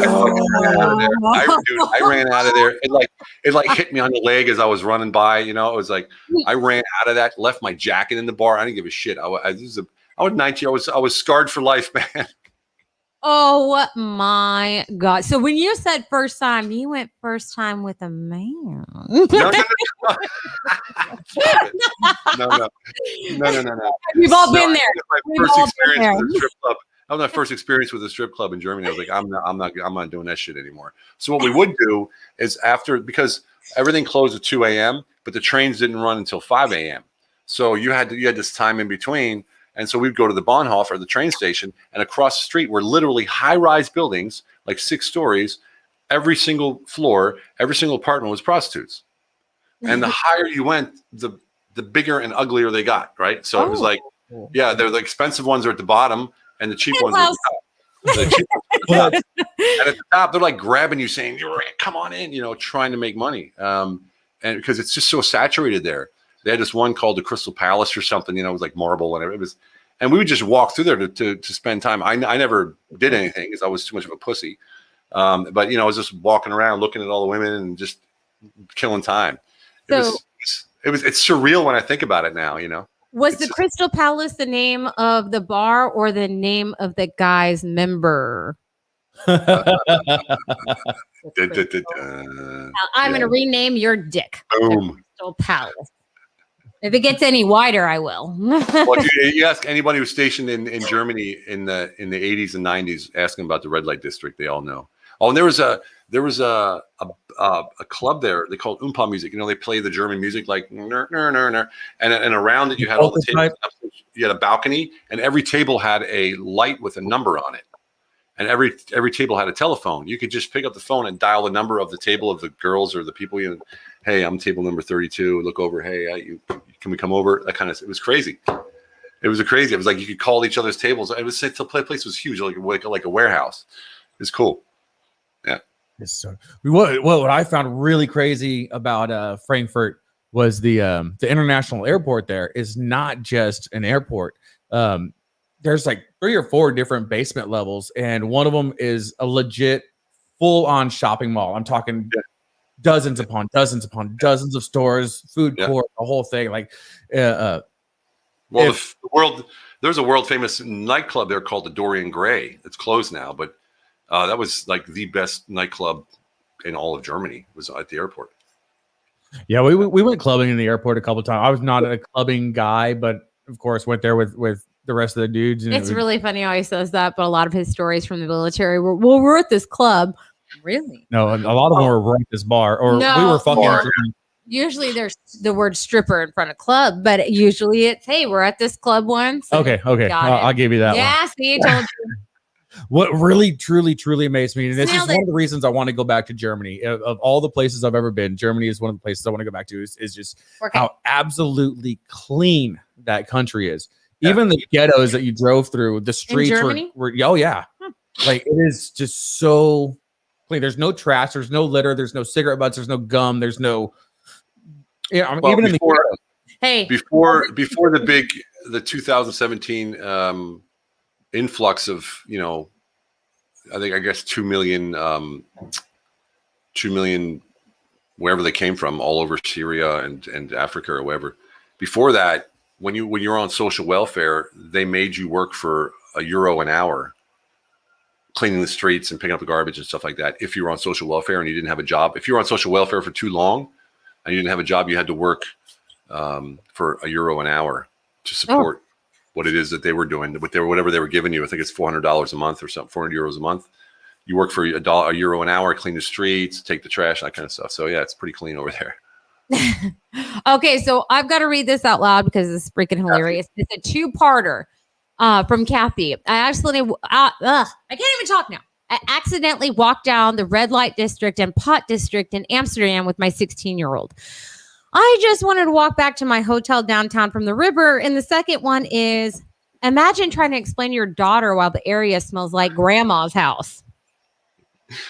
Well, Amsterdam, I actually did my MBA in Utrecht, part of my MBA in Utrecht. So we'd go to Amsterdam all the time. And Amsterdam, basically the whole canal is red light. The back streets and everything. It's almost hard to miss. They don't even block it off. and they're just sitting there in windows. You know, like you walk up and look at them like you're looking at you're going shopping. It's really weird.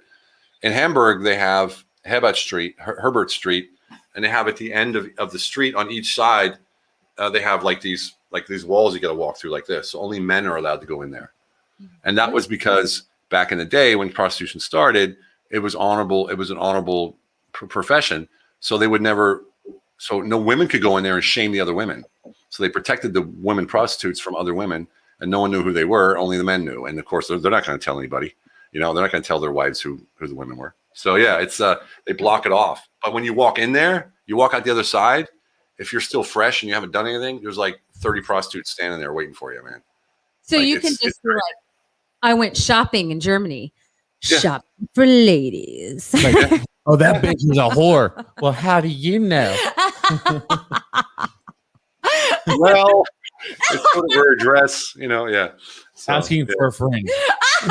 but you got to remember, in Europe, sex isn't taboo. It's part of life. I mean, they have ads on TV of naked people in Germany. You know, they have. Yeah. I remember my cousin came to visit, and there was billboards with naked breasts, and he was like posing under the breasts because it was such a big deal.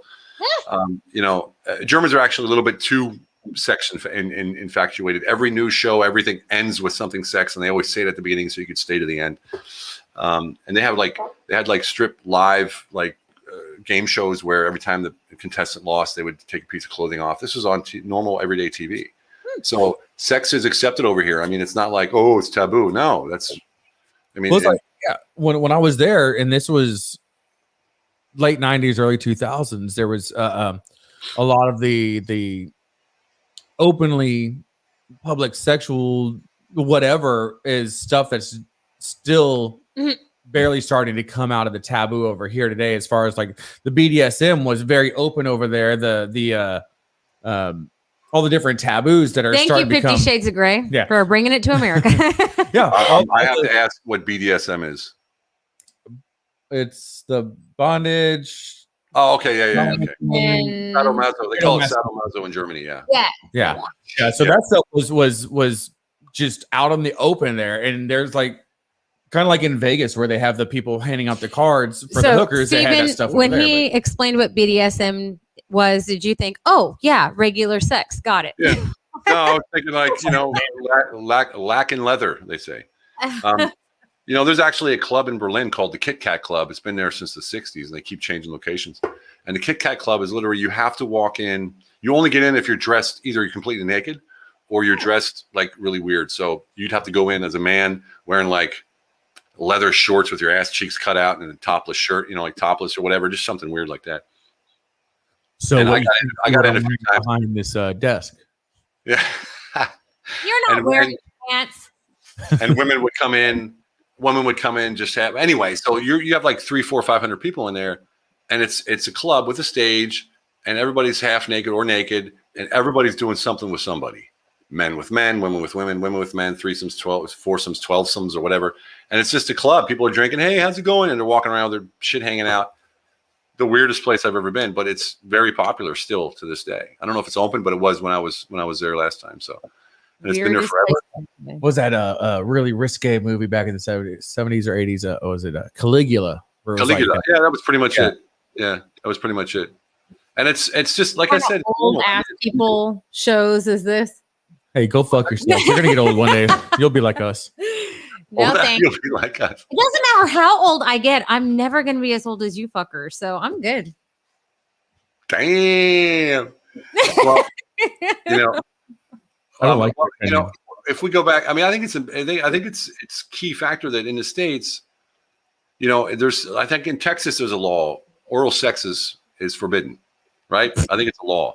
And I think it's still in the books that any kind of sodomy, which includes oral sex, is still illegal in the state. Yeah, it's not something that's enforced, but it was. It's not enforced because which politician is going to say, "Excuse me, I'm the senator for Texas. I would like to get rid of that law about outlawing oral sex." I'm just saying, I mean, like, how would that go? Very anti-blowjob. I mean, what lawyer or what senator or politician is going to do that? Because then all of the fake there's a couple of senators in Houston that I could definitely pin that one on. Yeah. I'm not going to say any names. They know who they are. Well, that's the thing about it is that everybody gets all outraged at this shit, and they're the people that are. I don't even want to say what they're doing, but you know what I'm saying? Like all these people that are like, oh, how could you? Sex is bad, and all you guys, and oh, look at me. It's like, oh, come on, get over it. The, do as I say, not as I do syndrome. Yeah. And I'm not just talking about politicians. I'm talking about Karens or Kens or whoever they are. Karens and Carls, collectively known as the HOA. There's that. So good.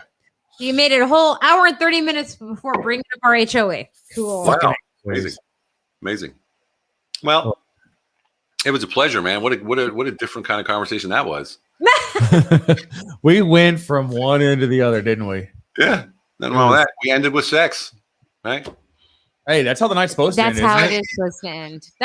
Hey, let's start our nights with sex from now on. People, I'm going to run for politics, and we're going to start and end everything with sex. You're welcome, America. Just make sure for guys there's a little bit of time in between the start and the finish for recovery. Give me 5 to 7 minutes, please. That's all it takes you. Chug a book. That's fine. It's the best 5-7 minutes of your fucking life. Stumped. Did you see him? He was stumped. My brain went into vapor lock trying to figure out the best response to that. He couldn't think of a come. Cramp in my cheek.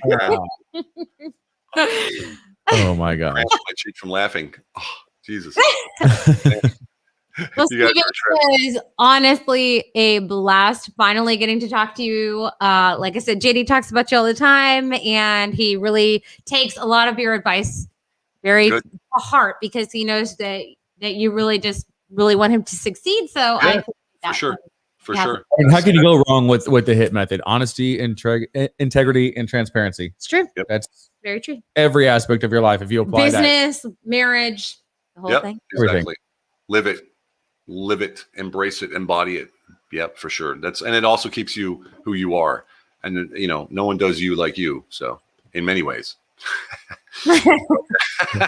Yeah, definitely. I know I said it before when we were going to end 41 minutes ago, but man, I can't say thank you enough for being here and doing the show with us. It was a completely unexpected outcome in turning events. Yes. It was so there goes, because I tore up one last time. There goes all my questions because that was amazing. There was no need for we always before any interview, we always fill out a couple of cue cards with questions in case there becomes a lull in the conversation. We call them lulls.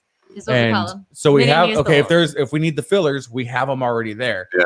And really didn't have to use them. The only cards I used was the ones we're doing for everything, which is the unpopular opinion and the would you rather, which we do with everybody. Yeah. So man, not having to use any cards is awesome. That means I don't have to think about anything for the next guy. I've already got it written down. And that's the deal, right? That's the deal. Oh, there you go. Yeah, man. Who is the next one? Who's the next one? JR Alanese, Third Day Coffee. Oh, great. Awesome. Yeah, he's going to be the next week. I've got Ryan Hunt lined up for April, and then I'm working on filling a few other slots. I've got a bunch of soft maybes, people that were their hard yeses initially, but just need them to commit. I'll take a hard yes over a soft maybe any day. It's like trying to play pool with a soft spaghetti noodle. Or exactly. Yeah.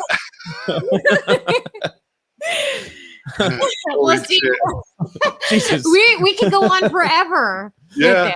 So I mean, I've been holding back. Don't want to get too dirty here. Oh, why not? Well, you never know where it's going to land. No, it's he's got a business to worry about. It was fun with you guys. It was fun. Nice meeting you, Kat. We really do appreciate you coming on. So, and it was nice meeting you, Steven. Thank you. Before we get out there, I do have to say thank you again. We do have to say thank you to Warhorse Legacy for making this possible. If it weren't for them, we wouldn't be able to have this cool setup with all this shit around us, making us look pretty, making us sound pretty. So definitely our thank phallus shaped microphones. It's a gigantic penis. They keep us stocked with phallus shaped microphones. But I will see you in 2 days at the Warrior Council call for sure. And we're going to bring a lot of this shit up just because just All relive. right. It's like a bad Do nightmare. it. Let's do it. But thank you again. Thank you everybody for Thank you, tuning everyone. in. We will see y'all next Tuesday, if not sooner, but definitely next p.m. Tuesday, Tune 8 in. p.m. Central, unless you're on Steven's time and it's 3 a.m. in Hungary. We'll see you then, Stephen. 3 Yeah. p.m. Be there. We'll see you live. Thanks again. Y'all have a great night, everybody. All right. Good night, Bye. everybody.